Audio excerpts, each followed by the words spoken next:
Hello विद्यार्थी मित्रांनो, परत एकदा स्वागत आहे तुमचं आपल्या एका नवीन व्हिडिओमध्ये. जे विद्यार्थी राऊंड 3 मधून 11वी ऍडमिशन राऊंड 3 मधून ऍडमिशन घेणार आहेत त्यांच्यासाठी खूप आणि खूपच इम्पॉर्टंट अशी नोटीस आलेली आहे. ती नोटीस तुम्ही काय आहे हे मी तुम्हाला पूर्णपणे सांगणार आहे आणि विद्यार्थ्यांनी आता काय करायचं हे पण मी तुम्हाला सांगणार आहे. तर विद्यार्थ्यांना नोटीस काय हे पहिल्यांदा सांगतो बघा.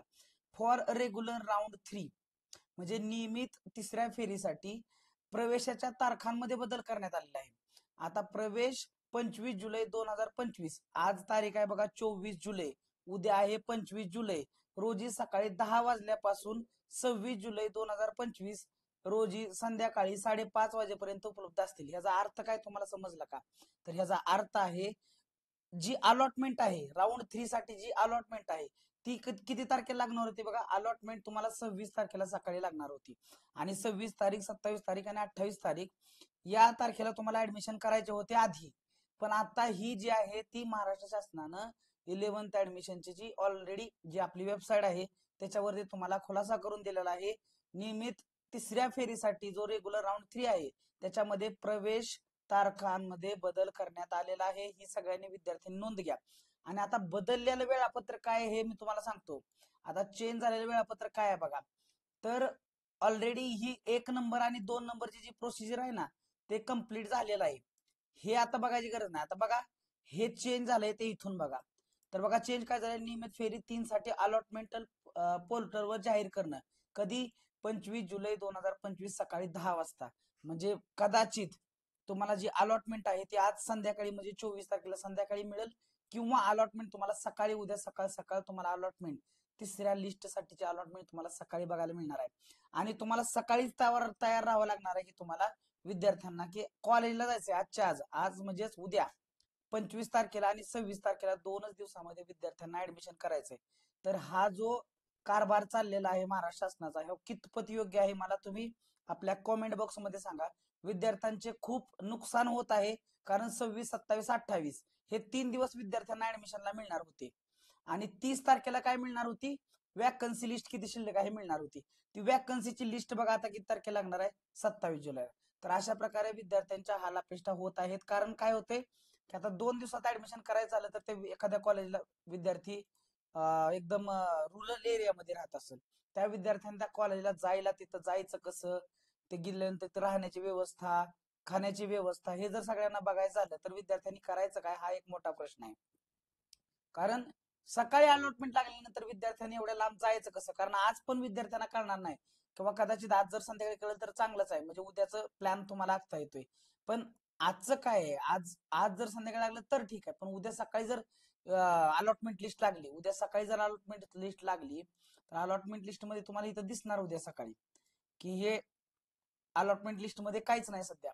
हे अलॉटमेंट लिस्ट मध्ये तुम्हाला सकाळी दिसणार. जर सकाळी दिसलं तर तिथनं विद्यार्थ्यांना ऍडमिशन करायला कॉलेजला जायचं कधी.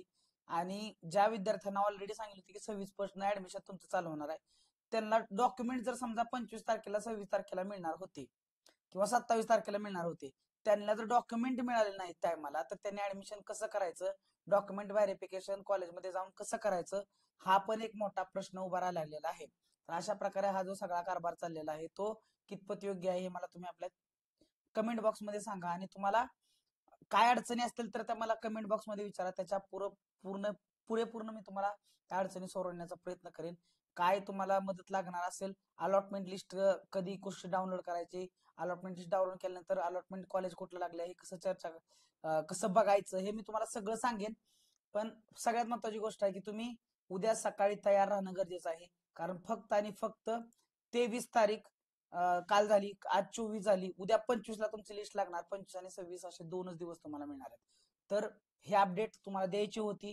विद्यार्थ्यांचं नुकसान होऊ नये त्यांनी वेल प्रिपेअर राहावं, डॉक्युमेंट सहित वेल प्रिपेअर राहावं. तर डॉक्युमेंट काय लागणार हे पण तुम्हाला सांगतो. तुमचे आधार कार्ड लागणार, तुमचं 10वीचं मार्कशीट लागणार, ते ओरिजिनल लागणार, त्याच्या 2 झेरॉक्स लागणार. प्रत्येक डॉक्युमेंटचा 2-2 झेरॉक्स घेऊन जावा. आणि त्याच्यानंतर तुमचं LC लागणार म्हणजे स्कूल लिव्हिंग सर्टिफिकेट लागणार, ओरिजिनल प्लस 2 झेरॉक्स. त्याच्यानंतर तुमचं कास्ट सर्टिफिकेट असेल त्याच्या original plus 2 Xerox, non creamy layer असेल ओरिजिनल प्लस 2 झेरॉक्स.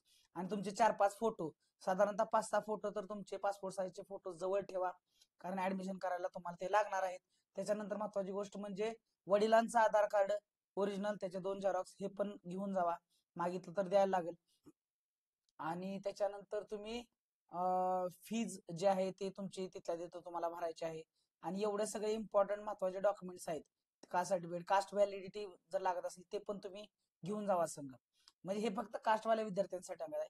जे विद्यार्थी ओपन मध्ये आहेत त्यांच्यासाठी फक्त आपल्याला तुमचं जे काही मार्कशीट आहे आणि स्कूल लिव्हिंग सर्टिफिकेट एवढंच लागणार. हे इम्पॉर्टंट डॉक्युमेंट आहेत ते लागणार आहेत, हे लक्षात ठेवा.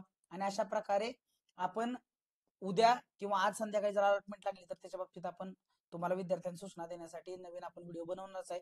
तर हा व्हिडिओ तुम्हाला कसा वाटला हे नक्की कमेंट मध्ये सांगा. आणि भेटूया आपण एका नवीन व्हिडिओमध्ये. असंच तुम्ही प्रेम देत राहा. आपण खूप क्लोज आहे 1500 सबस्क्रायबरच्या.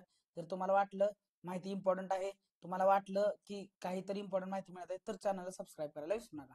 Thank you one and all for listening patiently. भेटूया आपण एका नवीन व्हिडिओमध्ये. Bye bye.